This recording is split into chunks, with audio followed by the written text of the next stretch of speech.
오늘 말씀은 사도행전 20장 28절에서 32절까지 말씀입니다. 받들어 읽겠습니다. 여러분은 자기를 위하여 또는 온 양떼를 위하여 삼가라. 성령이 그들 가운데 여러분을 감독자로 삼고 하나님이 자기 피로 사신 교회를 보살피게 하셨느니라. 내가 떠난 후에 사나운 이리가 여러분에게 들어와서 그 양떼를 아끼지 아니하며 또한 여러분 중에서도 제자들을 끌어 자기를 따르게 하려고 어그러진 말을 하는 사람들이 일어날 줄을 내가 아노라. 그러므로 여러분이 일깨어 내가 3년이나 밤낮 쉬지 않고 눈물로 각 사람을 훈계하던 것을 기억하라. 지금 내가 여러분을 주와 및 그 은혜의 말씀에 부탁하노니 그 말씀이 여러분을 능히 든든히 세우사 거룩하게 하심을 입은 모든 자 가운데 기업이 있게 하시리라. 아멘. 기독교는 진리에 대한 종교입니다. 믿음으로 참 진리를 붙들면 생명의 역사가 나타납니다. 이에 신자는 주께 주신 새 생명으로 하나님의 나라를 누리게 됩니다. 하지만 진리가 왜곡되면 생명의 역사는 차단되고 왜곡된 거짓 진리를 사용하여 마귀의 역사가 나타납니다. 이때 마귀는 하나님을 대적하는 가운데 죄와 더러움과 저주와 무질서와 비참을 가져옵니다. 물론 사람은 그 과정에서 마약과 같은 헤이도네이, 즉 죄를 지으면서 맛보는 사악한 쾌락에 빠지게 됩니다. 이러한 사악한 쾌락 또는 악한 즐거움에 빠지게 되면 그 사람은 점점 더 마귀를 닮아가면서 무섭고 또 양심이 화인맞고 그리고 더럽고 악한 인생이 되어가는 것이. 그러므로 우리는 이러한 일들이 나타나지 않고 아름다움과 조화와 참된 그러한 평강을 위해서 철저하게 가장 중요한 일은 무엇이냐면 주의 진리를 수호해야 합니다. 그 이유는 기독교와 교회의 생명은 주께서 우리에게 주신 진리에 서 있기 때문이며 하나님의 나라의 능력은 오직 그리스도의 진리의 복음을 통해 나타나기 때문입니다. 사도행전 18장과 19장을 보면 에베소를 중심으로 하는 신기한 사건이 있습니다. 그 사건은 아볼로라는 사람과 관련된 사건입니다. 바울은 제2차 전도 여행 때에 에베소를 들릅니다. 바울은 유대교 회당에서 복음을 전하곤 하였기 때문에 에베소에 와서도 회당에 들어가서 유대인들에게 복음을 전합니다. 그 내용은 예수님이 너희가 기다리는 메시아다. 바로 나사렛 예수가 너희가 기다리는 그리스도라고 전한 것이었어요. 이에 바울의 가르침을 인하여 많은 유대인들이 예수님을 그리스도 곧 메시아로 믿는 일이 발생하였습니다. 그것이 에베소 교회예요. 사도행전 18장 19절 이하를 보니 에베소에 와서 회당에 들어와서 유대인들과 변론하니 여러 사람이 더 오래 있기를 청하되 허락하지 아니하고 작별하여 이르되 만일 하나님의 뜻이면 너희에게 돌아오리라 하고 배를 타고 에베소를 떠났더라. 그런데 바울이 에베소를 떠난 후에 그곳에 아굴라라는 사람이 그의 아내 브리스길라와 함께 남게 되었습니다. 이 그들은 고린도에서 바울과 함께 교회를 세운 고린도 교회를 세운 동역자들로서 바울이 배를 타고 에베소로 건너올 때 함께 자신의 직업이나 이런 걸 다 복음과 함께 움직이는 거예요. 고린도에서 그래서 에베소로 옵니다. 그런데 바울은 먼저 에베소를 떠났고 이제 아굴라와 브리스길라가 에베소에 남아있는 가운데 아볼로라는 사람이 에베소에 도착합니다. 그 사람은 언변이 뛰어나고 성경에 능통한 사람이었습니다. 사도행전 18장 25절을 보니 일찍이 주의 도를 배워 열심으로 예수에 관한 것을 자세히 가르쳤던 사람입니다. 그런데 사도행전 18장 25절은 아볼로는 요한의 세례만 알 따름이다라고 붙어붙입니다. 그래서 바울에게 복음을 배운 아굴라와 브리스길라가 아볼로를 만나서 아볼로에게 하나님의 구에 대해 더욱 자세히 설명해 주었습니다. 그래서 아볼로는 자신에게 부족하였던 어떤 지식을 더한 후에 더 큰 확신을 갖고 다시 이 고린도 교회가 있는 아가야 지방으로 건너왔어요. 이 아가야 지방에는 고린도가 있죠. 그는 이제 아가야 지방으로 가서 바울이 전하는 복음과 똑같은 주의 도를 전하였습니다. 따라서 온전한 복음이 소아시아의 에베소와 아가야 지방의 고린도 지역에 각각 전파되게 되었어요. 온전한 복음이 전파되었어요. 아볼로는 아굴라와 브리스길라를 통해 온전한 복음을 알게 되고 다시 고린도 지역으로 가서 힘있게 복음을 전했어요. 그래서 고린도 교회 보면 아볼로파가 있을 정도로 그의 세력은 대단했습니다. 그러면 여기서 우리는 질문이 생깁니다. 아볼로가 아굴라와 브리스길라에게 무엇을 배웠다는 말인가? 무슨 추가적인 설명을 들었다는 말인가? 그 설명을 듣기 전에 아볼로는 어디까지 알았으며 무엇을 더 듣고 알게 된 것인가? 이것이 우리가 당연히 질문하게 되는 내용이지. 사도행전은 이 부분이 매우 귀중하기 때문에 비슷한 사건이 또 기록되고 있습니다. 그것은 사도행전 19장입니다. 바울은 제2차 전도여행을 마치고 다시 제3차 전도여행을 떠났습니다. 그 즈음에 아볼로는 아가야 지방의 고린도에서 온전한 복음을 전하고 있었기 때문에 바울은 다시 에베소를 방문합니다. 그리고 그곳에서 에베소에 도착한 바울은 그곳에서 그리스도인들을 만납니다. 바울에게서 배우지 않은 그리스도인들을 만나요. 아마 그들은 아볼로에게도 배울 수 있었을 것이고 아니면 세례 요한으로부터 흘러나오는 어떤 복음을 듣고 있었을 것이. 이때 바울은 놀랍게도 그들에게 신기한 질문을 합니다. 뭔가 그들이 복음과 관련해서 반드시 알아야 하는 것이 있기 때문에 바울은 의도적으로 묻습니다. 바울이 묻습니다. 너희가 믿을 때 성령을 받았느냐? 이 그리스도의 제자들이 아니라 우리는 성령이 계심도 듣지 못하였노라. 바울이 말합니다. 그러면 너희가 무슨 세례를 받았느냐? 그들이 대답합니다. 요한의 세례다. 바울이 말합니다. 요한이 회개의 세례를 베풀며 백성이 말하되 내 뒤에 오시는 이를 믿으라 하였으니 이는 곧 예수라 하거늘 그들이 듣고 주 예수의 이름으로 세례를 받으니 바울이 그들에게 안수함에 성령이 그들에게 임하심으로 방언도 하고 예언도 하니 모두 12사람쯤 되니라. 바울이 회당에 들어가 석 달 동안 담대히 하나님의 나라에 관하여 강론하며 권면하되 어떤 사람들의 마음이 굳어 순종하지 않고 무리 앞에서 이 도를 비방하거늘 바울이 그들을 떠나 제자들을 따로 세우고 두란노 서원에서, 이젠 회당이 아닌 두란노 서원에서 날마다 강론하니라. 2해 동안 이같이 하니 아시아에 사는 자는 유대인이나 헬라인이나 다 주의 말씀을 듣더라. 주의 말씀이 힘이 있어 흥엄하여 세력을 얻으니라. 이러보건대 바울의 복음을 듣기 전에 아볼로와 또한 에베소의 그리스도인들은 성경을 통해 예수 그리스도를 알고 있기는 하였습니다. 하지만 그들은 오직 세례 요한을 통해 전달받은 복음만을 알고 있었습니다. 이에 대해 성경은 특이한 표현을 하는데 요한의 세례만을 알고 있는 상태라고 말하고 있습니다. 분명한 것은 아볼로와 에베소의 제자들은 예수 그리스도를 믿는 자들입니다. 그들은 세례 요한이 알려준 것처럼 예수 그리스도가 하나님의 어린 양이며 구약에서 예언되어 온 메시아 곧 그리스도라는 사실을 듣고 믿은 자들이었습니다. 그러므로 그들은 제자들, 그리스도인들이라고 정확하게 명칭되고 있습니다. 예수님이 사역을 하시는 때에도 세례 요한 역시 사역을 하고 있습니다. 세례 요한은 자신은 쇠하여야 하고 예수님은 흥하여야 한다고 증언하였습니다. 그런데 그들은 세례 요한의 세례만을 알고 있습니다. 그렇다면 세례 요한 및 그에게서 배운 제자들의 무리들은 무엇을 몰랐던 것입니까? 사도행전 19장 4절을 보면 바울이 세례 요한의 세례를 회개의 세례라고 명시합니다. 그러므로 세례 요한이 사역이 시작될 때 성경은 그의 사역에 대해 분명하게 명시합니다. 사도 마가가 말합니다.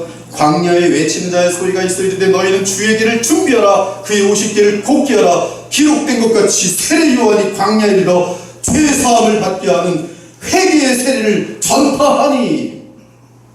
누가가 말합니다. 하나님의 말씀이 빈들에서 사가랴의 아들 요한에게 임한지라 요한이 요단강 부근 그 각처에 와서 죄사함을 받게 하는 회개의 세례를 전파하니. 반면 우리는 이미 지난주에 확인한 것처럼 세례 요한은 예수님이 성령으로 세례를 베푸실 거라고 했어요. 나는 너희로 회개하기 위하여 물로 세례를 베풀거니와 내 뒤에 오시는 이는 나보다 능력이 많으시니 그는 성령으로 너희에게 세례를 베푸실 것이라. 즉 아볼로와 에베소의 그리스도인들은 바울의 복음을 듣기 전까지는 죄사함을 받는 회개의 세례밖에 몰랐던 것입니다. 물론 그들은 예수 그리스도의 보혈로 죄사함을 받은 자들이, 그러므로 구원에 지장이 없어요. 그렇다면 회개의 세례만 받은 상태는 어떠한 상태입니까? 그렇습니다. 하나님의 율법을 통해 죄가 무엇인지를 철저하게 깨닫는 가운데 예수 그리스도 하나님의 어린 양을 믿고 그의 보혈로 우리의 죄가 사여진다는 것을 믿고 또한 죄를 버리고 바른 길로 돌아서는 것이, 그것이 회개의 세례입니다. 이에 세례 요한은 예수 그리스도가 그리스도이며 하나님의 어린 양이라는 사실을 선포함과 함께 요한이 세례받으러 나오는 무리에게 이르되 독사의 자식들아 누가 너희에게 일러 장차올 진노를 피하라 하며 그러므로 회개에 합당한 열매를 맺고 속으로 아브라함이 우리 조상이라 말하지 말라. 내가 너희에게 이르노니 하나님이 능히 이 돌들로도 아브라함의 자손이 되게 하시리라. 이미 도끼가 나무 뿌리에 놓였으니 좋은 열매를 맺지 아니하는 나무마다 찍혀 불에 던져지리라. 무리가 물어 이르되 그러면 우리가 무엇을 하리까? 대답하이르되 옷 두 벌 있는 자는 옷 없는 자에게 나눠줄 것이요 먹을 것이 있는 자도 그렇게 할 것이니라. 세리들도 세례를 받고자 하여 와서 이르되 선생이여 우리는 무엇을 하리까 하며 이르되 부가 된 것 외에는 거두지 말라 하고, 군인들도 물어 이르되 우리는 무엇을 하리까 하며 이르되 사람에게서 강탈하지 말며 거짓으로 고발하지 말고 받는 금료를 족한 줄로 알라 하니라. 자, 질문이 있어요. 세례 요한의 가르침에 무슨 부족함이 있습니까? 예수님을 그리스도로 알려주었고 죄사함을 받는 회개의 세례를 베풀었으며 또한 믿는 자들은 바른 삶을 살아야 한다고 분명하게 외쳤어요. 복음의 목표도 정확히 외쳤어요. 이러한 가르침을 받은 자가 바로 아볼로였고 또한 바울의 복음을 듣기 이전에 에베소 지역의 그리스도인들이었으니 그들에게 무엇이 부족합니까? 그들은 받은 금료를 족한 줄로 알았습니다. 고소하지 않았어요. 음란하지 않았어요. 먹을 것을 같이 나눴어요. 두 벌 있는 자는 옷 없는 자에게 나눠줬어요. 무슨 부족이 있습니까? 지금 이 땅의 교회가 듣는 복음과 무슨 차이가 있습니까? 예수님의 보혈을 믿고 죄사함을 받았고 그 마음으로 바르게 살아라. 무슨 차이가 있습니까? 그런데 그들이 바울이 물을 때 대답했어요. 너희가 믿을 때 성령을 받았느냐? 아니라 우리는 성령의 계심도 알지 못하노라. 우리는 성령의 계심도 듣지 못하였노라. 여기서 그들의 대답은 그들이 성령에 대해 모른다거나 성령에 대해 들은 적이 없다는 것이 아닙니다. 우리는 성령이 이 땅에 오신 사실을 알지 못합니다라는 뜻입니다. 그러므로 이 땅에 성령의 오심을 아는 바울은 사도의 권위로 그들에게 안수를 통해 성령이 임하시게 합니다. 바울이 그들에게 안수함에 이 땅에 계신 성령이 그들에게 임하심으로 방언도 하고 예언도 하니 모두 12사람쯤 되니라. 물론 이 사건은 성령이 이 땅에 오심으로써 하나님의 나라가 이 땅에 능력으로 와 있음을 보여주기 위한 특별한 증거였어요. 즉 성령이 하나님의 나라를 이 땅에 임하게 하기 위해 주의 보내심을 받고 여기에 계시다는 사실을 입증하는 사건이라는 이 말씀입니다. 그러므로 우리가 확인할 수 있는 것은 바울의 복음을 알기 전에 아볼로와 에베소 지역의 그리스도인들의 문제는 예수님이 알려주신 더 많은 계시를 모르는 데 있었습니다. 예수께서 이 땅에 계실 때 말씀하셨어요. 내가 아버지께 구하겠으니 그가 또 다른 보혜사를 너희에게 주사 영원토록 너희와 함께 있게 하리니 그는 너희와 함께 거하시며 또 너희 속에 계시겠고 너희는 그를 알리라. 내가 너희를 고아와 같이 버려두지 아니하고 너희에게 오리라. 어떻게 예수께서 오십니까? 성령과 함께 오시는 것이. 조금 있으면 세상은 다시 나를 보지 못할 것이요 너희는 나를 보리니 이는 내가 살아있고 너희도 살아있겠습니다. 그 날에는 내가 아버지 안에 너희가 내 안에 내가 너희 안에 있는 것을 너희가 알리라. 어떻게? 성령으로. 그러나 내가 너에게 실상을 말하노니 내가 떠나가는 것이 너에게 유익이라. 내가 떠나가지 아니하면 보혜사가 너에게로 오시지 아니할 것이요 가면 내가 그를 너희에게 보내리니 그가 와서 죄에 대하여 의에 대하여 심판에 대하여 세상을 책망하시리라. 죄에 대하여 하면 그들이 나를 믿지 아니하며 의에 대하여 하면 내가 아버지께로 가니 너희가 다시 나를 보지 못하며 심판에 대하여 하면 이 세상 임금이 심판을 받았습니다. 예수님의 제자들은 성령님의 오심에 대해 듣고 이해는 못하였으나 그 말씀을 마음에 새겼습니다. 그리고 마침내 성령이 오셨을 때 그들은 주께서 하신 말씀을 기억하며 하나님의 나라가 권능으로 이 땅에 임하셨다는 사실을 확증할 수 있었던 것이 바로 이 부분이 아볼로와 에베소의 제자들이 아직 알지 못했고 또한 확인할 수 없었던 부분이었던 것이. 사랑하는 여러분, 주 예수님께서 말씀하신 것처럼 부활하여 승천하신 그리스도는 성령을 이 땅에 보내셨고 그리고 그분을 통해 우리 마음속에 와 계십니다. 그러므로 우리는 고아와 같지 않으며 나아가 성령을 통해 그리스도와 연합되어 있습니다. 이를 예수께서는 그날에는 내가 아버지 안에 너희가 내 안에 내가 너희 안에 있는 것을 너희가 알리라고 말씀하셨던 것이. 따라서 현재 우리가 그리스도를 믿는다는 것은 하나님의 나라를 이 땅에 가져오신 성령을 통해 주 예수 그리스도와 연합된 것을 의미합니다. 그 예수 그리스도는 만유의 주시며 만왕의 왕이시요 영원한 왕이십니다. 그분과 여러분들은 연합되어 있고 그 이유는 하나님의 나라가 이 땅에 지금 와 있다는 것입니다. 그렇다면 요한의 세례만 아는 것과 그리스도를 통한 성령의 세례를 아는 것은 주님을 믿는 신자들에게 어떤 차이가 생기는 것입니까? 요한의 세례를 아는 자들도 예수님을 믿는 것이, 또한 그리스도를 통한 성령의 세례를 아는 것도 예수님을 믿는 것이, 우리가 이미 확인한 것처럼 성령께서는 이 땅에 와 계십니다. 이는 우리 주 예수님은 만왕의 왕이요 만유의 주시라는 증거이고 또한 하나님의 나라가 권능으로 이 땅에 임하였다는 뜻이기도 합니다. 다르게 말하면 주 예수 그리스도의 통치가 실제적으로 이 땅에 성령을 통해 강력하게 나타난다는 뜻이, 이때 신자가 하나님 나라의 능력을 누리는 것은 부활 승천하셔서 만유의 주가 되신 그리스도를 믿음으로 되어지는 것이, 그러면 그분으로부터 성령으로 세례를 받게 된 것입니다.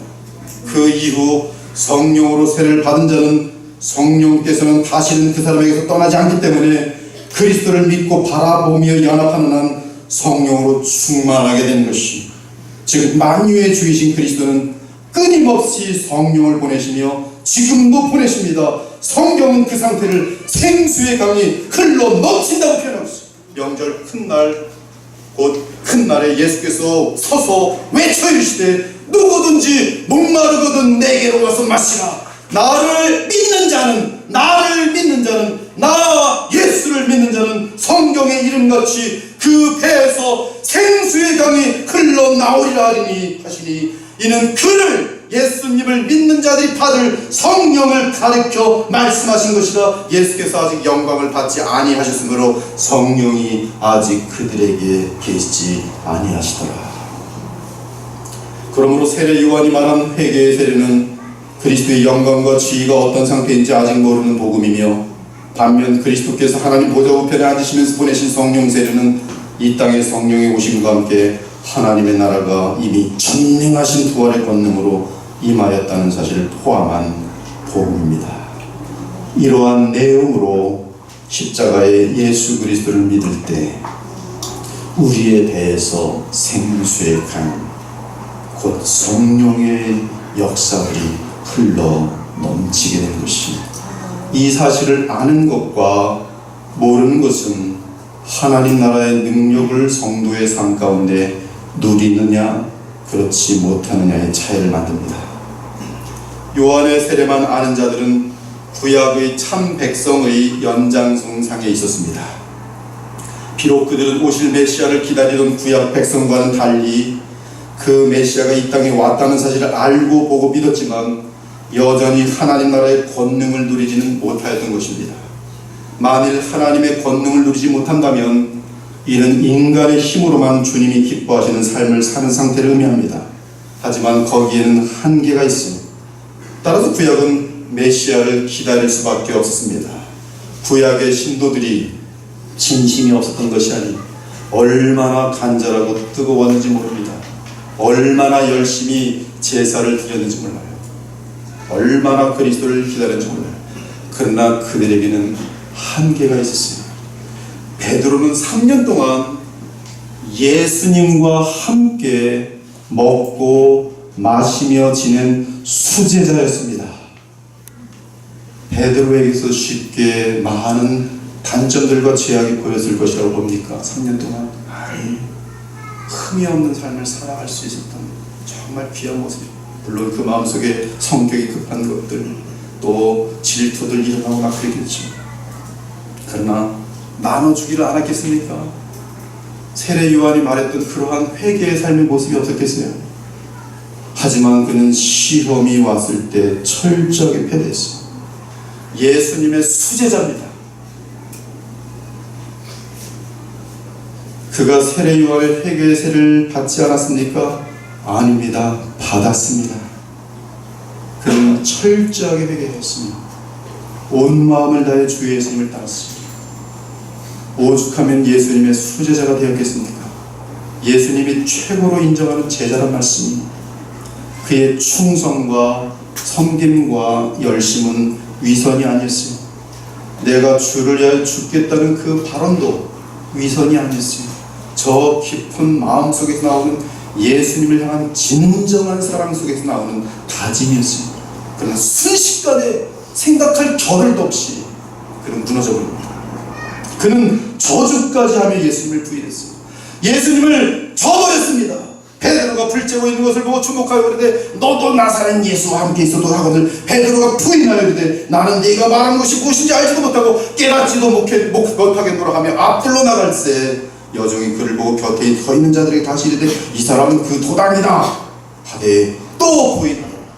조금 후에 곁에 서 있는 사람들이 다시 베드로에게 말하되 너도 갈릴리 사람이니 참으로 그 도당이니라. 그러나 베드로가 저주하며 맹세하되 나는 너희가 말하는 이 사람을 알지 못하노라니 이 예수를 알지 못하노라 하니 닭이 곧 두 번째 울더라. 이에 베드로가 예수께서 자기에게 하신 말씀 곧 닭이 두 번 울기 전에 네가 세 번 나를 부인하리라 하심이 기억되어 그 일을 생각하고 슬피 울더라. 베드로에게 무엇이 부족한 것입니까? 과연 우리 중에 누가 베드로의 실패에 대해 손가락질할 수 있습니까? 우리 역시 그의 연약함에 공감하지 않습니까? 하지만 성령의 세례를 받은 이후에 베드로는 어떠합니까? 그는 십자가의 거꾸로 돌아가기까지 주님을 따랐습니다. 그 능력이 베드로의 것입니까? 그렇지 않단 말이에요. 그리스도를 향한 진실한 믿음에 성령께서 역사하셔서 그로 하여금 하나님 나라의 권능으로 죽음까지도 넉넉히 감당하시는 넉넉히 두렵고 떨미 아니라 넉넉히 십자가의 거꾸로 돌아가는 자들까지 주를 향한 충성을 저버리자.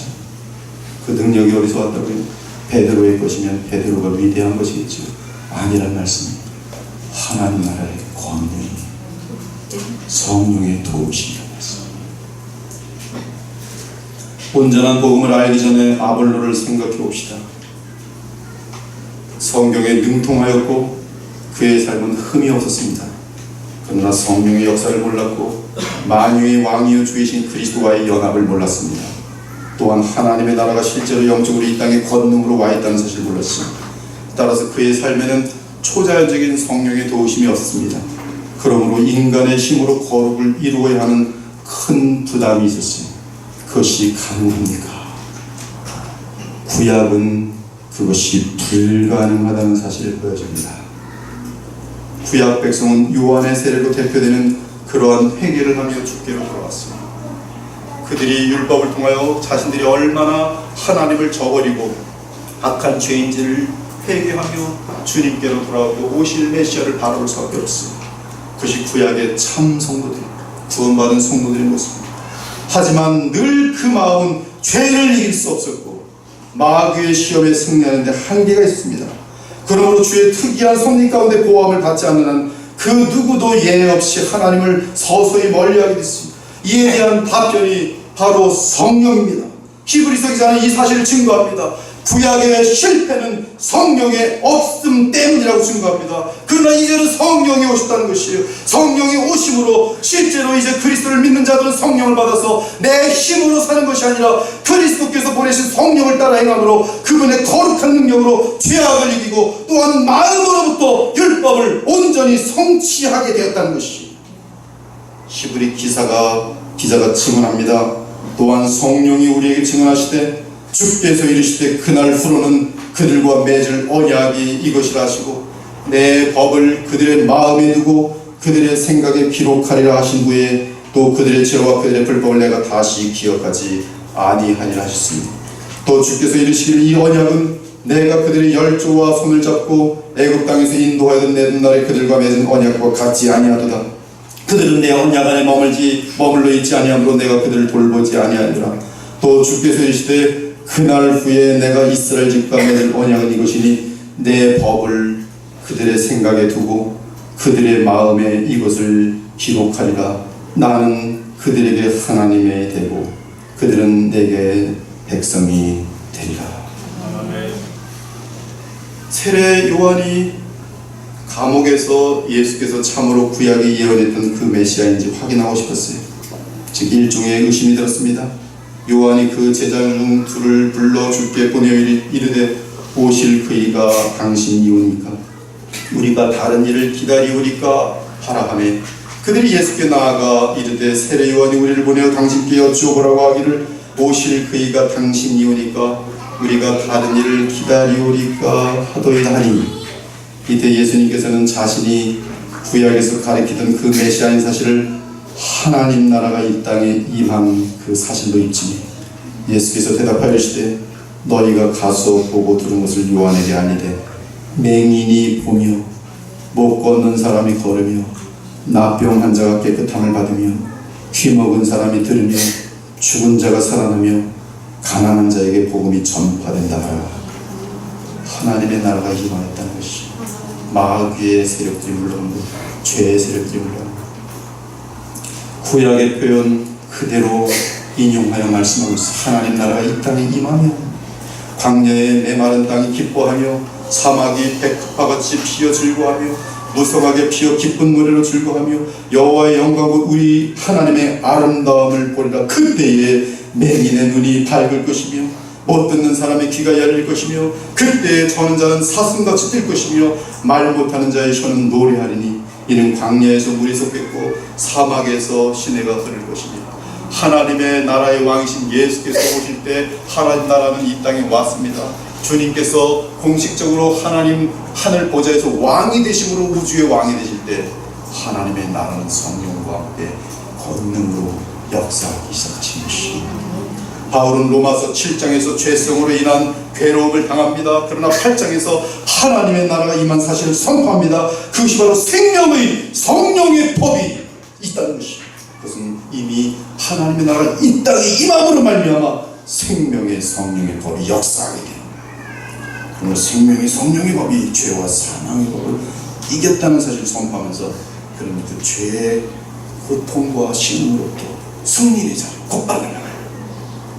내 속 곧 내 육신에 선한 것이 거하지 아니하는 줄을 아노니 원함은 내게 있으나 선을 행하는 것은 없노라. 내가 원하는 바 선을 행하지 아니하고 도리어 원하지 않은 바 악을 행하는도다. 요한의 세례만을 아는 자들은 항상 이 자리에 있어요. 진실로 진실로 주님을 사랑하고 진실로 순종하고 싶은데 잘 가는 것 같다가 꼭 한번 좌절하면서 나는 죄인 중에 괴수로다. 문제는 죽는 그날까지 나는 죄인 중에 괴수로다라고 하면서 평생 죄를 항의시키면서 끝난다면 그것은 지금 복음이 이루어간 바가 아니란 말씀입니다. 우리 중에 얼마나 많은 그리스도인들이 20대의 개성이 죽는 80살 때까지 그것이 이어지는 사람들이 얼마나 많은지 몰라. 교회 열심히 다니고 있습니다. 봉사 열심히 하고 있어요. 혈기 같은 것들이 해결이 안 돼서 죽는 그날까지도 80이 넘은 할아버지 혈기를 부리는 거예요. 또 해결돼. 또 이겼지. 죽을 지경이죠. 바울도 마찬가지였어요. 만일 내가 원하지 아니하는 그것을 하면 이를 행하는 자가 내가 아니요 내 속에 거하는 죄니라. 도대체 이겨낼 수가 없구나. 그것이 구약 백성의 실천한 말씀이. 그러므로 내가 한 법을 깨달았느니 곧 선을 행하기 원한 나에게 악이 함께 있는 것이 이거 법싸움의 법. 그냥 내 속에 있는 어떤 법이 이길 수 있는 것이 아니에요. 내 속사람으로 하나님의 법을 즐거워하되 내 지체 속에서 다른 법이 내 마음의 법과 싸워 내 지체 속에 있는 죄의 법으로 나를 사로잡는 것을 보는도다. 오라 나는 공고한 사람이로다. 이 사망의 몸에서 누가 나를 건져내랴. 이때의 바울의 모습이 불신자입니까? 아닙니다. 이미 그 생명은 영혼은 거듭났기 때문에 율법을 즐거워하며 예수 그리스도 사랑하며 예수 그리스도를 알고 있는 상태입니다. 그러나 현실 속에서 법과의 싸움 속에 내 죄의 법이 나를 무너뜨리는 현장 속에서 오호라 바울임에도 불구하고 나는 권고한 사람이로다. 이 사망의 몸에서 누가 나를 건져내랴. 물론 우리가 평인들이 느끼는 죄책, 죄의식과 바울이 느끼는 죄의식은 수준이 다르겠지요. 그는 약간의 이 마음속에 탐욕만 생겨도 나 같은 괴수구나. 하나님의 계시를 풍성히 받은 가운데 그가 느끼는 죄의식은 얼마나 강하겠습니까? 그러나 그것마저 본질적으로 이기지 못하는 자신이 발견한 것이죠. 우리 주 예수 그리스도로 말미암아 하나님께 감사하렸다. 그런즉 내 자신이 마음으로는 하나님의 법을 육신으로는 죄의 법을 섬기노라. 이 죄의 법과 하나님의 법의 싸움 속에서 승리의 비결은 우리 주 예수 그리스도. 그것은 왜 그런가? 그리스도 예수께서 우리에게 성령을 주시고 그러므로 이제 그리스도 예수 안에 있는 자는 결코 정죄함이 없나니 예수님의 대속의 효과죠. 법적인 효과. 그런데 그 효과는 어디까지 이어지냐 하면 그리스도 예수 안에 있는 생명의 성령의 법이 이것이 하나님 나라가 이 땅에 임하였으며 나타나는 능력이 거룩의 능력이 아가페 사랑의 능력이 내가 할 수 없는 사랑을 이루게 하시는 예수 그리스도의 영의 도움이 내가 이룰 수 없는 죄성을 넉넉하게 이기게 하시는 예수 그리스도로부터 오는 그리스도의 영이 우리를 붙들어 넉넉히 죄성을 이기게 만드는 것입니다. 아멘. 그것이 그리스도 예수 안에 있는 생명의 성령의 법이에요. 그것은 곧 하나님의 나라가 예수 그리스도를 믿는 자들의 마음속에 임재하여 있다는 증거인 것입니다. 죄와 사망의 법에서 현실 싸움이 현재 법기 그 법에서 너를 해방하였습니다. 그러므로 율법이 육신으로 말미암아 연약하여 할 수 없는 그것을 하나님은 하시나니 그 죄로 말미암아 자기 아들 죄 있는 육신의 모양으로 보내어 육신의 죄를 정하사 육신을 따르지 않고 그의 영을 따라 행하는 우리에게 율법의 요구가 이루어지게 하려 하심이라. 왜 그의 영을 따라 살면 승리하는가? 그분은 승리자시고 영원한 승리자시고 그분의 영은 승리할 수밖에 없는 분이시고 그 영을 붙들고 있으면 그 영의 힘으로 말미암아 나는 승리할 수밖에 없는 것이. 그러므로 너희는 성령을 따라 행하라. 지금까지 여러분들은 성령을 따라 행하라는 말을 무슨 의미로 생각했어요? 신비적인 개념. 성령을 따라가 어떻게 할까? 예수 그리스도를 바라보는 것. 그분이 하나님의 나라가 이 땅에 와 있다는 사실을. 그것은 본능 가운데 내 속에서 역사하심을 알 때 주님을 감사합니다. 사랑하는 여러분, 죄에 대한 회개는 우리로 하여금 만유의 주이시며 만왕의 왕이신 하나님의 나라 왕 예수 그리스도를 영접하는 것으로 이어져야 합니다. 그리고 그분을 영접하면 하나님 나라가 이 땅에 임하셨다는 사실 하에서 영접하는 것이기에 성령이 이 땅에 계시며 있는 그리스도를 믿을 때 내 안에 성령으로 주 예수께서 임하신다는 사실을 믿는 것이죠.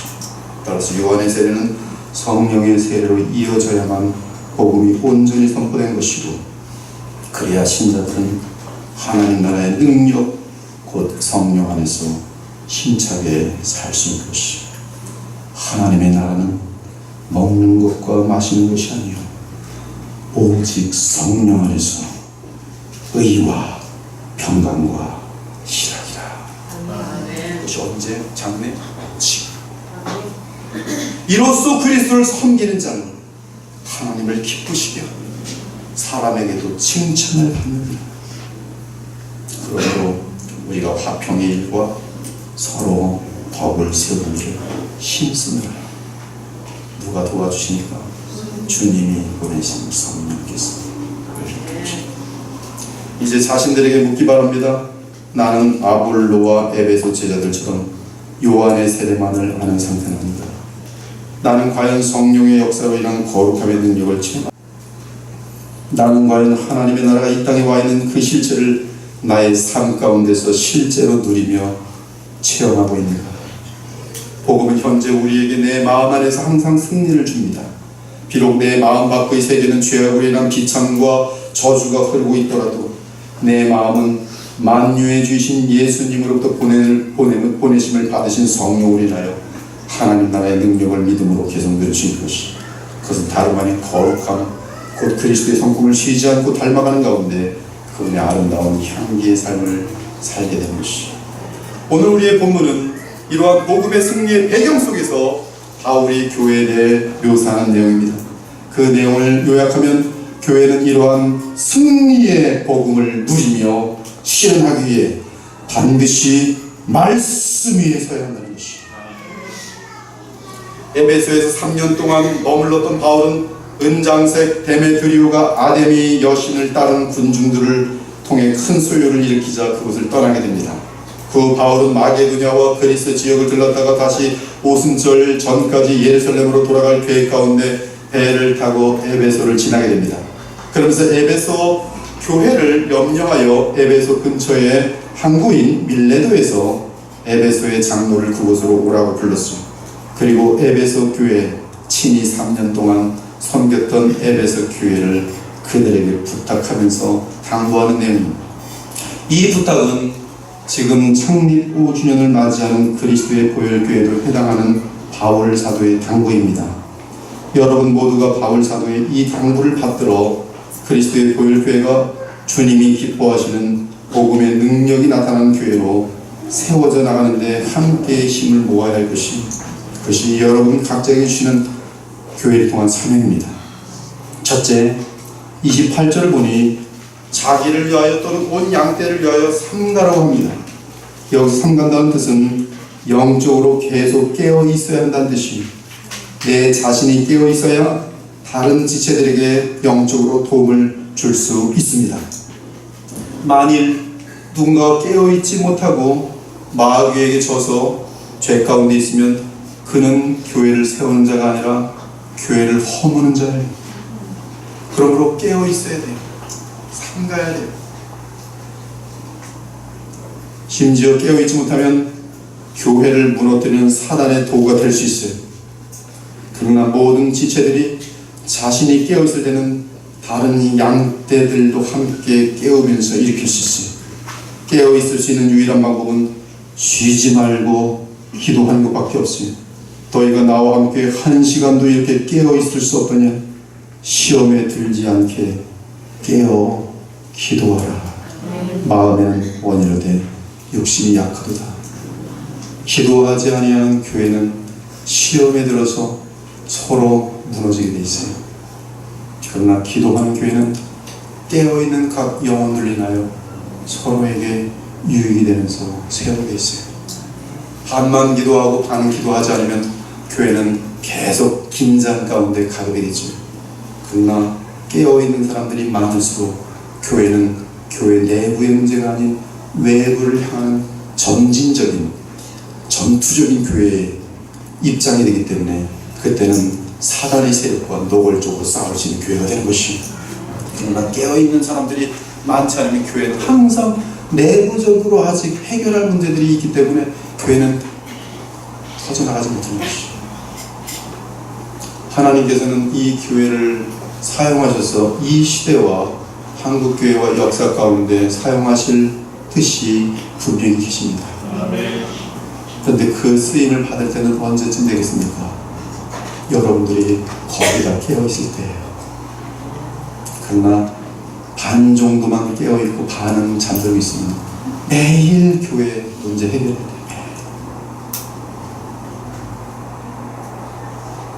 깨어있어야 돼요. 자기를 위하여, 이 양떼를 위하여 깨어있어야 돼요. 자신에게 물어보십시오. 솔직히 물어보십시오. 예수님께서 말씀하셨어요. 깨어있으려면 1시간은 기도해야 돼요. 하루에. 나는 1시간 기도하는가? 하지 못하고 있으면 나는 남의 기도에 더불어 사는 사람인 줄 믿으시기 바랍니다. 그 사람은 도움을 주지 못하는 것이 아직 양육받는 거예요. 애들이. 그러나 내가 누군가를 섬길 수 있고 교회 공동체를 세울 수 있는 사람이면 깨어있는 자로서 예수께서는 그의 섭리 가운데 그의 기도 가운데 1시간을 말씀하셨어요. 1시간도 기도할 수 없더냐. 시간이 길다고 중요한 것은 아니에요. 그러나 1시간을 기도할 수 있다는 것은 만만한 게임이 아니에요. 기도해본 사람들 매일 1시간씩 기도하는 것은 그것은 대단한 영적인 훈련이 되어져야만 가능하고 하나님의 나라에 성령이 도우시는 분과 함께 그의 삶에 위대한 결단이 있을 때 가능한 것이. 그러한 제자들이 이 교회에 많아질 때 이 교회는 드디어 엄청난 외적인 그런 사탄과의 싸움을 통하여 수없이 많은 어둠에 속한 자들을 이 교회로 올 수 있도록 할 것이 하나님 나라를 인도할 것이. 그러나 아직 그때는 되지 않은 것 같아요. 그러나 5주년을 지금 맞이하면서 그 방향으로 지금 신속하게 가고 있어요. 오늘도 이 말씀과 함께 성령께서 감동하셔서 누군가는 기도로 무릎을 꿇기 시작할 것을 저는 알고 있어요. 그것이 여러분이 각자가 되길 바라요. 깨어있어야 돼요. 특히 교회를 이끄는 자들은 돈이 많거나 세상에서 유명하거나 박사거나 똑똑하거나 이러한 자들이 아니라 그럼 교회 망치는 거예요. 성령이 세우신 자들이에요. 성령이 세우신 자들. 성령이 세우신 자의 가장 큰 특징은 거룩한 사랑하는 지혜, 진리에 대해서 온전한 것입니다. 그들은 그리스도의 예수님의 영광만을 위해 그분의 다스림을 철저하게 받으며 하나님이 자기 피로 사신 교회를 보살피는 자들. 보살핀다는 것은 그 마음이 항상 주의 거룩한 양떼들과 교회에 있다는 것이. 나도 성질내고 싶지만 성질내면 교회에 덕이 되지 않기 때문에 참고 기도하는 것이. 그러한 사람들이 성령으로 재혼을 하는 자죠. 자기 세력 만들려고 하고 자기가 잘난 줄 알고 그런 사람들은 교회의 지도자가 될 때 교회를 무너뜨리는 주범들이에요. 우리는 교회가 하나님이 자기 피로 사셨다는 사실을 알아야 합니다. 정확하게 표현하면 성삼위 하나님은 하나님이시며 또한 성자 하나님께서 사람의 몸을 입고 오셔서 피를 흘렸으니 하나님이 자기 피로 사신 교회라는 표현은 틀린 것이 아닙니다. 교회는 그리스도의 교회이며 동시에 하나님의 교회인 것이죠. 그런데 바울은 말합니다. 교회를 허물기 위해 두 가지가 반드시 있다는 것을 알려줍니다. 교회를 허물기 위해 사나운 이리가 교회로 들어와서 주님의 양떼를 물어가려고 한다는 것이. 사나운 이리는 거짓 사도들을 말합니다. 거짓 사도의 출처는 율법주의와 영지주의. 그들은 무엇보다 온전한 복음을 가리려고 할 것입니다. 이에 바울은 마귀의 역사에 대해 분명하게 알려줍니다. 그 중에 이 세상신이 믿지 아니한 자들의 마음을 혼미하게 하여 그리스도의 영광의 복음의 광채가 비치지 못하게 함이니. 잘 들으십시오. 마귀가 하는 가장 깊은 목적은 그리스도의 영광의 복음의 광채가 비치지 못하게 하는 것이죠. 교회가 선행도 하고 놀러도 다니고 개놀이도 하고 서로 사이좋게 하고 이단들도 다 합니다. 여러분, 이단들 더 치네요. 거기에 무슨 죄가 있는지 아십니까? 그 사람들 뭐 사기치는 줄 아십니까? 사기는 오히려 교회들이 더 치고 앉아있죠. 목사들이 더 치고 있어요. 그것이요. 그러나 거기 뭐가 없냐면 그리스도의 영광의 복음의 광채가 없어요. 그리스도의 영광의 복음의 광채가 없는 것은 교회가 아닙니다. 그것은 하나님이 사신 교회가 아니에요. 그것은 마귀의 교회입니다. 교회의 제일 중요한 핵심은 그리스도의 영광의 복음의 광채예요. 그리고 그걸 막는 것이 마귀입니다. 그리스도의 영광의 복음의 광채가 나타나면 사람이 살아납니다. 사람에게 생명이 전달됩니다. 사람들이 거룩하여집니다. 사람들이 사랑으로 충만하게 됩니다. 사람들 마음속에 평강이 넘치고 기쁨과 감사가 넘칩니다. 그리스도의 영광의 복음의 광채는 사단이 쪽도 쓰지 못해요. 그래서 마귀는 그것을 직접 도전하지 못합니다. 대신에 성도들에게 맛있는 것들, 쓸데없는 것들 자꾸 관심을 쏟는 거예요. 이런 것들, 저런 것들. 하나는 엉뚱한 데 관심을 갖게 합니다. 촛대 길이는 12cm가 아니라 15cm 해야지. 그리고 교회가 싸워요. 우물은 갖다 놓지 말고 적다 놔야지. 그리고 싸워요. 옷 자지면 왜 그 모양이야. 그래서 또 싸워요. 뭘 못 보고 있어요? 그리스도의 영광의 복음의 광채를 못 보고 있어요. 마귀에게 당하고 있는 것이죠. 교회가 사랑이 없어. 사랑이 많은데 어디 있을까? 이단들 나를 너무나 알아주네. 그래서 이단 가는 거예요. 여기가 더 죄도 없는데 여기 죄가 많은데 여기 맨날 싸우는데 여기 싸움도 안 하는구만. 거기 가는 거예요. 사이좋고. 거기 뭐가 없어요? 그리스도의 십자가의 복음의 광채가 없어서 영생도 있을 수 없고 성령의 역사도 있을 수 없어요. 즉 거짓 사도는 우리의 관심을 그리스도의 영광의 복음의 광채로부터 멀어지게 합니다. 그러면서 교회의 이단적인 가르침을 가지고 들어와서 결국 교회를 온전한 복음이 없는 거짓 교회로 만들어버리는 것이요. 지금 시대의 신천지 활동을 보기 바랍니다. 지독합니다. 지독해요. 감히 신천지의 편지들을 이 교회에 매일 집어넣고 있어요. 어제도 제가 받았습니다. 처녀가 하나 막 하길래 우리 교회 관심 있나 했더니 신천지 편지를 신속하게 뽑아놓고 도망가고 있는 것이에요. 이메일로 계속 신천지 보냅니다. 한국 교회는 다 위장이고 다 거짓이고 다 무너졌으며 자기네들만이 새 언약을 가지고 있는 영원한 참된 복음의 교회라. 얼마나 지독한 일이든지 몰라요. 이미 수많은 양들이 그들의 이빨을 물려 그들의 밥이 된 상태입니다. 지금도 많은 교회들이 신천지에 무너지고 있어요. 꼼짝 못합니다. 지식이 딸려서 쫓아가지 못해. 젊은 사람들이 조그마한 시기 가지고 부딪혔다가 예쁜 여자 있으니까 말 그대로 부딪혔다가 밀리는 거예요. 그리고 가는 거예요. 자기의 이 논리적으로 거기에 빠져들어가서 어디가 맹점 있는지 모르고 듣다 보니까 빠져버리고서 쟤네들이 맞는 거라 가버린 거예요. 자기 논리는 지금 앞만 봐도 거기가 맞는 거예요. 어딘가 속은 줄 모르고. 감히 사탄을 이길 수가 있겠어요? 하나님의 성령의 빛 가운데 복음의 광채를 알지 못하니까 빠져들어가는 거예요. 앞으로 더 많이 무너질 것입니다. 허다한 영혼들이 무너질 것이에요.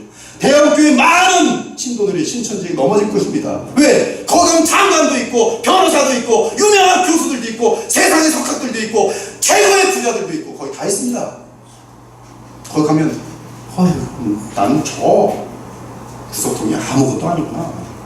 저런 사람들도 신천지 믿는데. 그래서 돌팔이 교주에게 그는 영생한 주라고 그리스도를 믿는 거예요. 실제로 에베소 교회는 자칭 사도란 자들이 들어왔고 니골라 당이라는 이단이 생겼어요. 또한 내부에서도 주의해야 할 것을 바울은 말합니다. 교회를 파괴하는 죄의 세력이 내부에 있을 것을 만들어요. 그것은 자기 사람을 만들려는 자들이에요. 무섭습니다.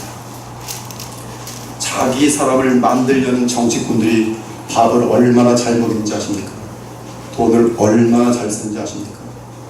그러나 목적은 그 사람이 아니라 그 사람의 영혼을 위한 게 아니라 내 사람, 내 세력이 목적일 뿐입니다. 자기 사람 만드는 분, 소위 편짓는 자들입니다. 그들은 복음에 대해 관심이 없으며 하나님 나라에 무지합니다. 그들이 원하는 것은 단지 교회 내에서, 외부에서 혹시 받지 못하는 영광을 교회 내에서.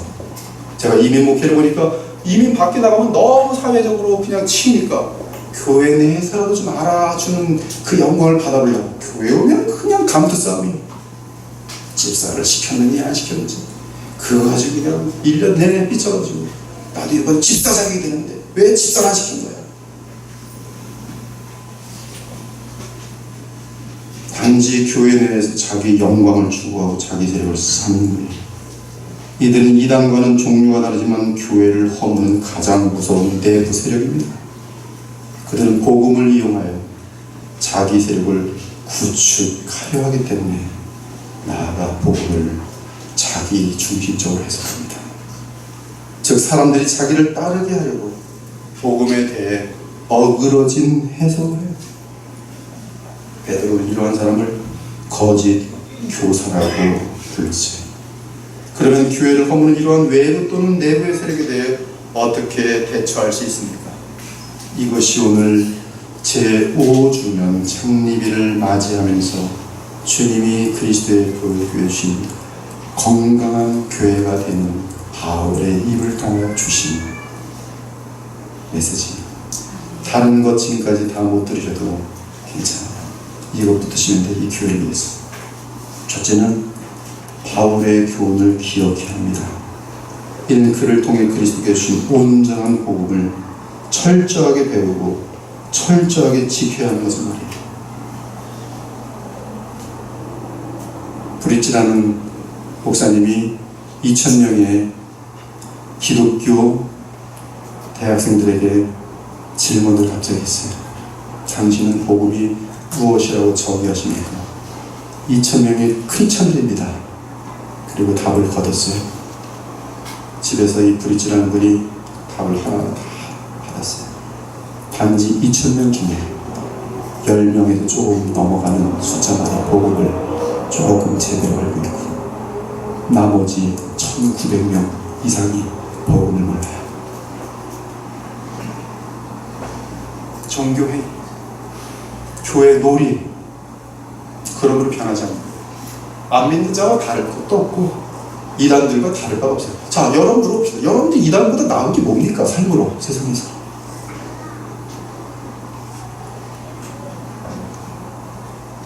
복음을 철저하게 배우고 철저히 지켜요. 둘째는 부활하셔서 영광을 얻으신 우리 주 예수 그리스도와 그분의 은혜의 말씀에 늘 집중하는 것입니다. 바울은 교회가 무너지지 않는 유일한 길, 교회가 흥황하는 비결은 주님과 그분의 말씀에 교회가 의탁되어진 상태예요. 즉 교회는 언제나 예수 그리스도께 집중하고 그리고 그분이 주신 말씀, 그리스도의 말씀 복음에 집중할 때에 교회는 전투하며 승리하는 교회가 되고 그 교회의 지체들은 날마다 그리스도를 닮아가는 생명의 역사가 나타나게 되어 있는 것이.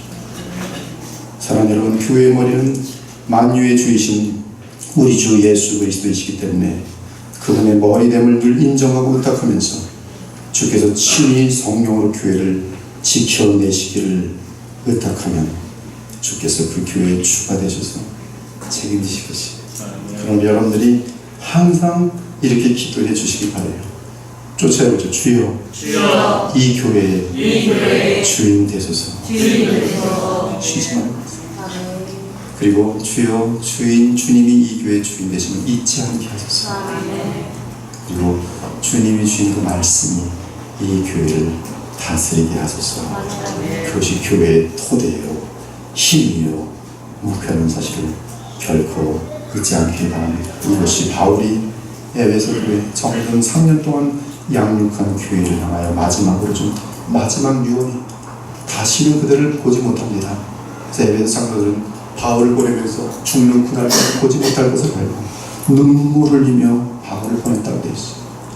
다시는 만나보지 못할 바울, 하나님 나라에서나 만나볼 바울. 그 바울의 마지막 말이 이 장로들에게는 얼마나 생명 같겠어요. 주어 주의 은혜의 말씀에 이 교회를 의탁하십시오. 이를 위해 쉬지 말고 기도하며 쉬지 말고 성경을 가까이 하고 그리고 오늘처럼 하나님 나라의 능력을 따라서 내 생각이 아닌 성령을 따라서 날마다 그리스도의 분량까지 자라난다면 앞으로 이 교회는 오늘 5주년을 맞이함과 함께 이제 새로운 방향을 향하여 언젠가 내적인 균열 같은 것은 하나도 없이 오직 외부와의 영적 전쟁을 매번 여호수아 장군처럼 이겨내면서 우리 이 시대를 향하여 그리스도의 능력의 복음을 퍼뜨리는 그런 영광스러운 주님의 교회 공동체가 될 것입니다. 이 일에 함께 동참하시는 복된 하나님의 백성들 되시기를 예수 그리스도의 이름으로 축원합니다. 함께 기도 올리겠습니다. 하나님 감사합니다. 오늘도 주의 복음을 창립 5주년을 맞이해서 증거하였습니다. 주의 성령께서 기뻐하시고 이 말씀에 인쳐주시며 역사하실 줄 믿습니다. 복음의 그 은혜 때문에 우리 모두가 사랑으로 넘치고 거룩함으로 넘치고 세상을 본받지 않으면서 하나님의 기쁨되는 모든 주의 백성들이 될 수 있도록 인도하여 주옵소서. 살아계신 주 예수 그리스도의 이름으로 기도합니다.